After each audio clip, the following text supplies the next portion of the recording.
What is up, Steeler fans? Welcome back to another episode of State of the Steelers. I'm your Steel Curtain Network host, Daniel. And, week one of the OTAs are in the books. Steelers still only have three quarterbacks. Aaron Rodgers is not a member of the Pittsburgh Steelers yet. And, we're going to break everything down. We're going to react to some news that has been, going on this week as well, and everything in between. So let's get started. First thing that kind of broke out a little bit earlier this week was that Steelers were interested in Jonnu Smith, tight end, currently with the Miami Dolphins. Was a Pro Bowler last year. He's a guy that has worked with Arthur Smith before in the past.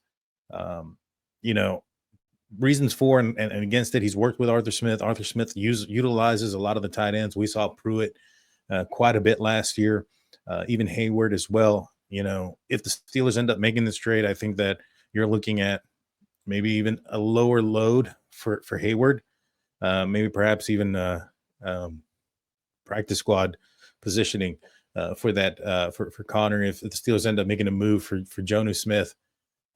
Again, he's worked with Arthur Smith. He worked with Arthur Smith when he was in Tennessee, and then he also brought him Arthur Smith, that is to the Falcons when he was the head coach there.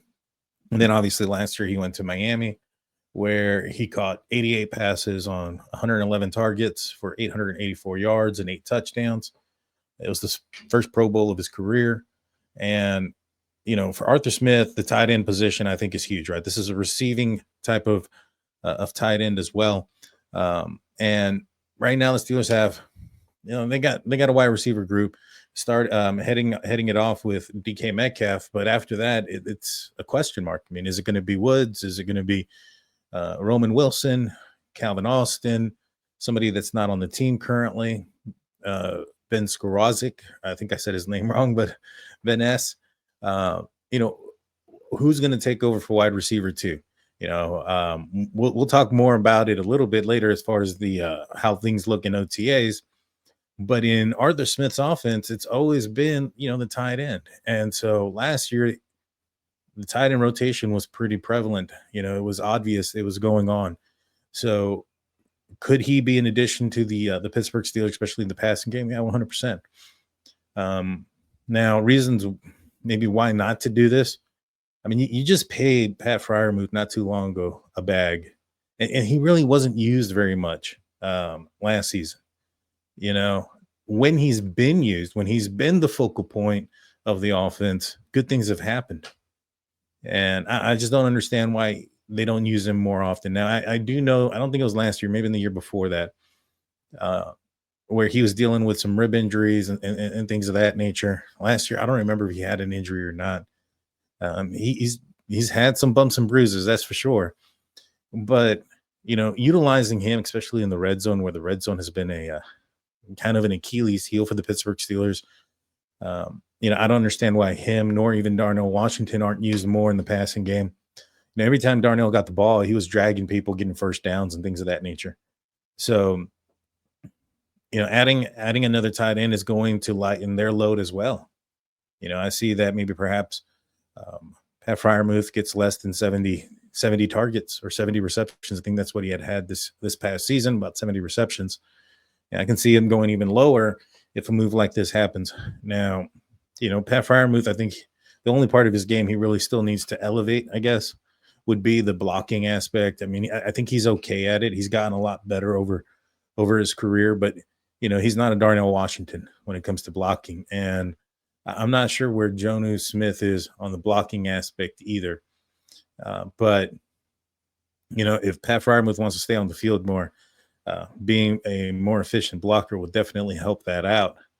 And, in a situation here where the Steelers have had in the past tells, right, where Darnell Washington, when he came out on the field, the ball was going to be handed off. It was a run. It wasn't until Mason Rudolph came in 2023 and started throwing him the ball down that stretch that even last year we started to see him a little bit more, and I hope to see more of him. I think he's an athletic freak, given his size and ability. I would really like to see more of it. So what would I think about this move? I think that if this move happens, I don't see a wide receiver 2 being traded or being brought in. I see more of an emphasis on bigger packages, 12, 13 personnel.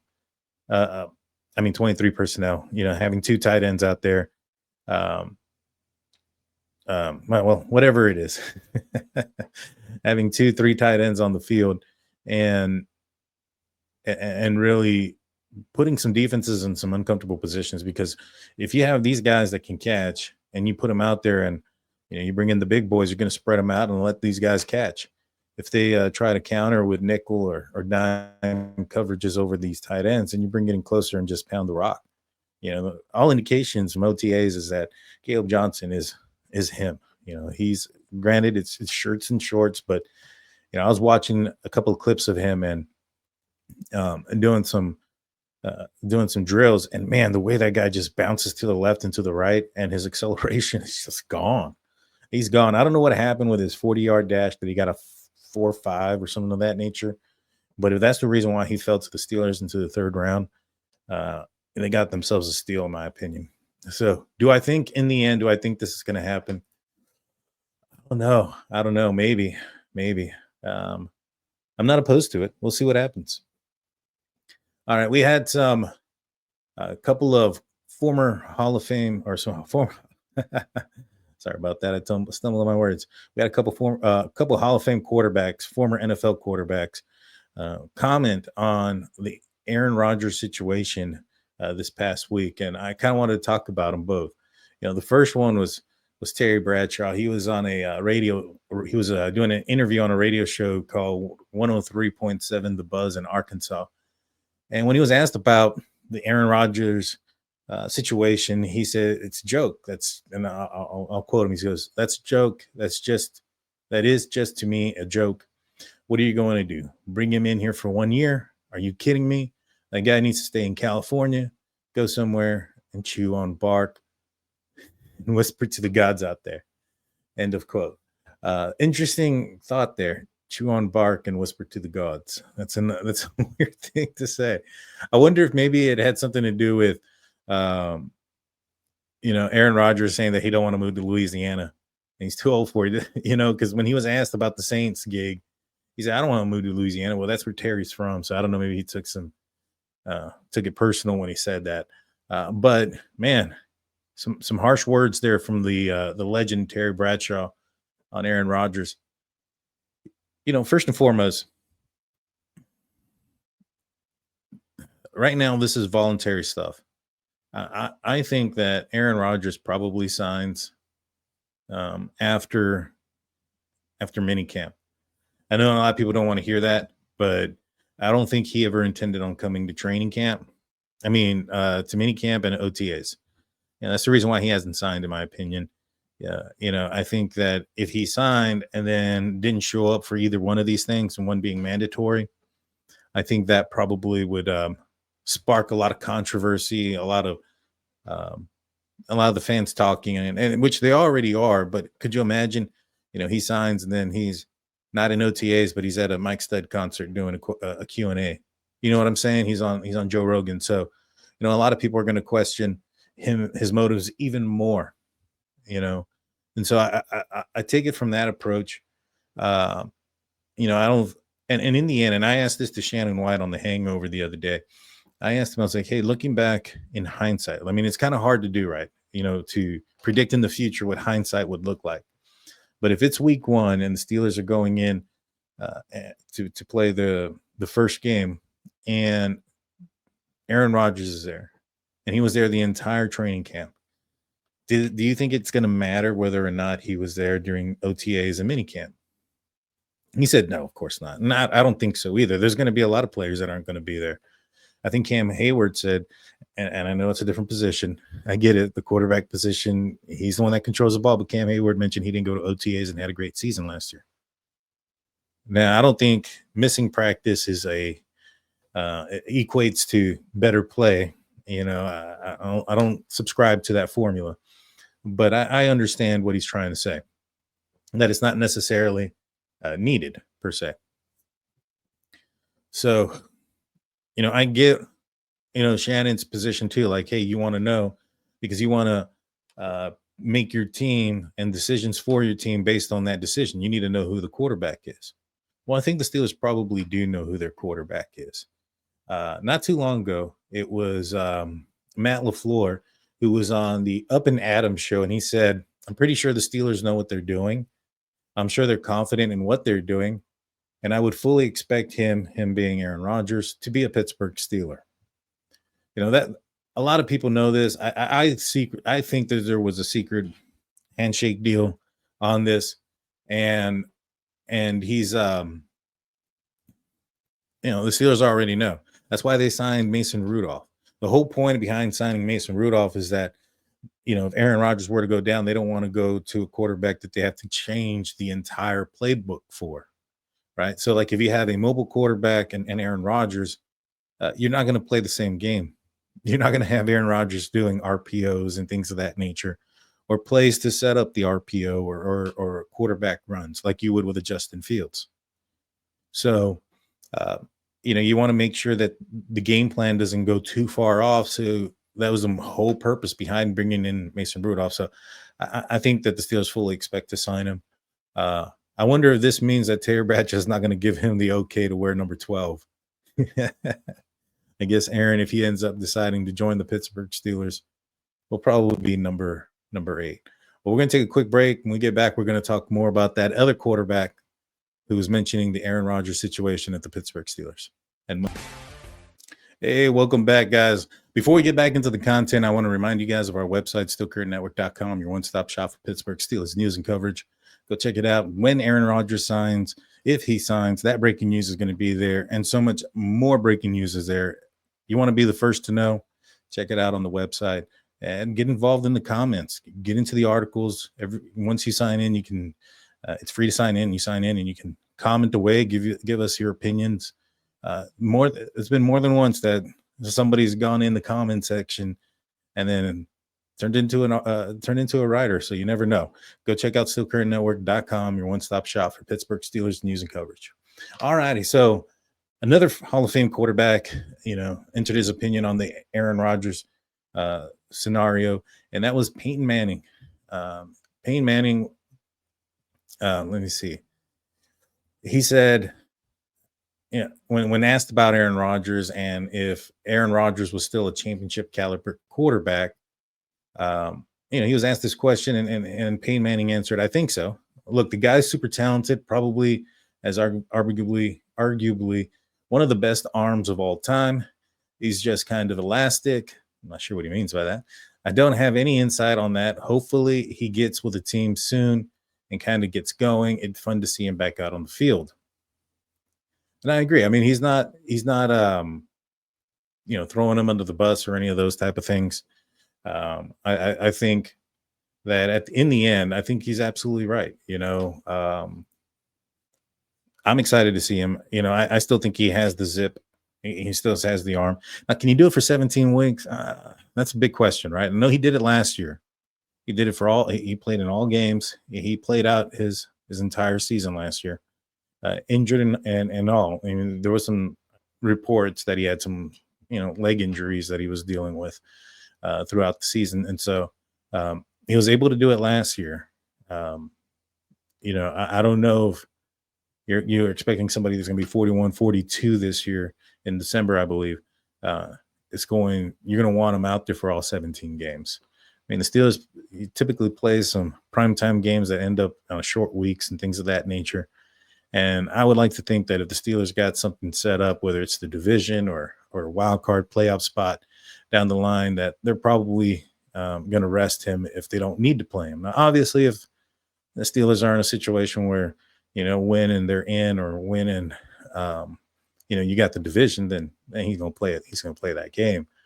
But, if the Steelers can, round it up right and do their part, maybe perhaps you need to utilize them in that manner. But 17 games is a long season. I think the Steelers did right by going out there and getting Mason Rudolph, especially with what he was able to do in 2023. Transitioning into the OTAs and what's happened week 1, and we'll start off with the quarterback position. Will Howard struggled a little bit, but he's apparently gotten better.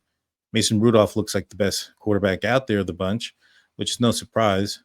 I've looked at some of the highlights of the practices, and Mason's okay. He's getting the ball there. It's not the tightest spiral or the most accurate ball, but when he was put in, he made the right choice. He was not careless with the ball. Didn't get a lot of interceptions. I know he had some in Tennessee, but from what I understand, listening to like the Ramon Foster show, um, a lot of those balls that were picked off hit the hands of receivers before ultimately landing in the hands of the opposition.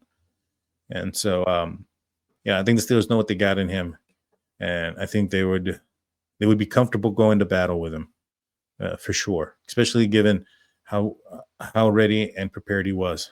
Now, from all indications, ever since he signed with the Pittsburgh Steelers or re-signed with the Steelers, he's been back in Pittsburgh working.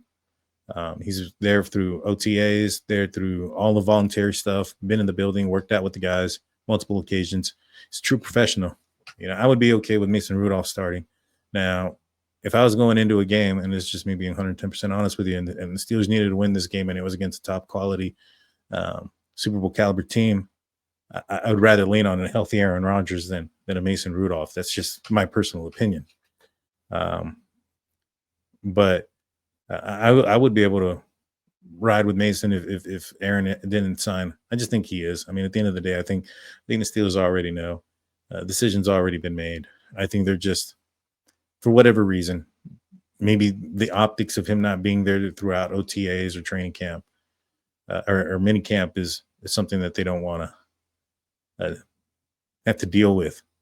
Because if they sign him, right now the questions are limited of what they can ask about Aaron Rodgers, right?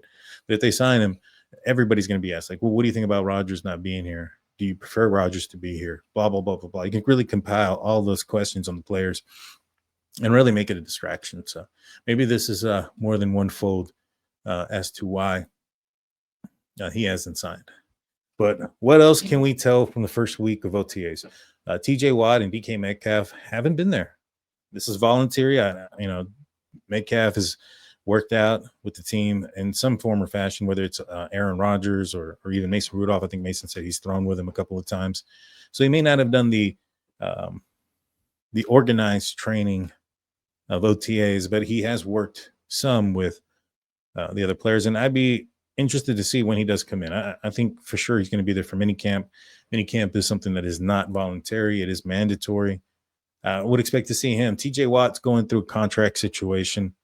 I would love to have seen him, but given that scenario and given the fact that it's voluntary, I understand why. Minicamp will be the big determination. I think he's going to show up. I think he's going to hold in like he did before. But I do hope that they get him figured out, because by far he's still the best player on the team. And so nobody else too big surprise. I think seeing Cam Hayward out there was pretty awesome. He's in the league for as long as he is, and he's going out there showing the young guys how to do it. And I think he's really bringing in that leadership for the young defensive linemen. Broderick Jones is now practicing on the left side, Fautano on the right, and I think that all indications have shown that Broderick's lost some weight. I've seen some video. It looks like he's lost some weight. One of the things that he was known for coming out of the draft was his speed. So him losing about 20 pounds, still above 300, maybe can regain some of that speed and get out to the outside faster. And, it seems like he's liking life a lot better being back on the left side. I'm excited about Fautano. I saw some video of him too. Very fluid. You couldn't tell that he had a major knee injury last year. So I'm excited for this offensive line to see what they're going to do. Frazier coming back. This is his second year. McCormick, I'm excited for him as well, because, he did okay. He did okay last year, a lot better in the run versus the pass. But, year two, whole off season, being projected the guy, them working on you to be the guy, I think he's going to be solid. Cole Holcomb and the inside linebackers. Apparently Cole Holcomb, though, he's looking really, really sharp. I think Payne Wilson, he looks thicker. I think he got bigger. Patrick Queen, he talked to the media, said he's more comfortable now with the green dot. I think he'll, with him saying that, he's probably going to end up being the green dot guy. But he says he's more comfortable with the position, talking, explaining things, shouting out the plays and putting people where they need to be, being that vocal guy. So I am very pleased to hear that. But if Cole Holcomb can come back, he was handling the green dot before. Um, apparently he's looking really, really good. He's looking really, really good, which is a good problem to have. I think in the end it'll still be Patrick Queen and Peyton Wilson, but having Cole Holcomb, at the level that, you know, 90% or 95% of what he was, and that'd be great. I'm not saying that's where he's at, but from what I've been hearing, he looks really good out there. And a lot it's surprising. I was there when he got his leg hurt. I was in the stadium there against when he was the Steelers against the Titans. Uh, I saw it happen. It was gruesome. That season was weird. I went to that game and I went to the Browns game that year. And in the Browns game, Nick Chubb got his knee bent, all broken in all nasty ways. So I saw two pretty bad leg injuries in person. It was not good. It was bad. But that's where he can come back and he can be, himself. Yeah, he's taken 2 years. It's been 2 years since he's played, or 2 seasons. So there might be some rust and things of that nature, but I hope he can make a full recovery and be that comeback player.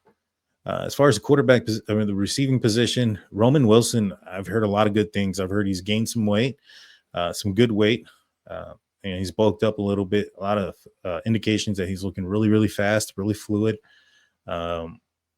taking apart the defense a little bit. That's good. The Steelers are on the market for a wide receiver too. Them transitioning to maybe Jonnu Smith, a tight end, maybe seeing what they have in the wide receiver group is telling. I heard Woods is looking fast, that although he's up there in age, that he's still got the wheels. I like that, because I think that was one of the things that was tearing down. Was it Robinson last year? Older guy just kind of lost his step already. And, with Woods, all indications are at this point that he's looking pretty good. So quarterback position, I talked a little bit about it. Mason Rudolph apparently is looking like the best quarterback that's out there. That's no surprise. Will Howard had a rough first day, but has bounced back since, from what I understand. And that's kind of what you expect and what you want. You want him to rise to the challenge. Give him a little bit of adversity and see how he can handle that. Getting that adversity day one of OTA is a little welcome to the NFL moment, so to speak. You're not in college no more. And then seeing him react in a manner that was positive really is telling. So hopefully he continues in that trajectory. Well, all righty, guys. That's all I got for you guys for week 1 of OTAs. Hit the like button, subscribe, ring the notification bell, give a 5-star, share, all of it. I don't know what it is or where you're listening to this at, but on what platform you are, you know what to do. I'll be back on The Hangover Monday night with Shannon White. We'll see you then. Peace.